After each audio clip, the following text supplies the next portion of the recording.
هنسرق شاشات تلفزيون، موبايلات، لابتوبات بشواحنها. جوميا بلاك فرايداي، وده هيحطنا في حتة تانية خالص، وده هيبتدي من الليلة دي. من النهارده ما تسمعش ولا نفس ولا حد فيكم، عشان انتوا مش فارقين بس غير في انكم انتوا مش فارقين اصلا غير في انتوا مش فارقين في ايه يا ابني؟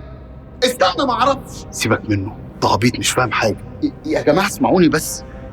جوميا عامله عروض طول شهر نوفمبر، جوميا بلاك فرايداي، شهر بحاله، ومنتجاتها مضمونه بضمان الوكيل. يعني الحاجات اللي انتوا كنتوا عايزين تسرقوها كان ممكن تطلع بايظه كلها وتلبسوها بقى. وبعدين في حل عبقري جدا، بما ان احنا الثلاثه يعني بنحب ليلى وعايزين نتجوزها، معرفش ازاي، في حاجه اسمها جهز بيتك من جوميا ب 4800 جنيه. ايه؟ ازاي الكلام ده؟ عروض جوميا بلاك فرايداي مش يوم واحد بس، مستني ايه؟ عروضنا كل يوم طول نوفمبر. جوميا كل يوم بلاك فرايداي.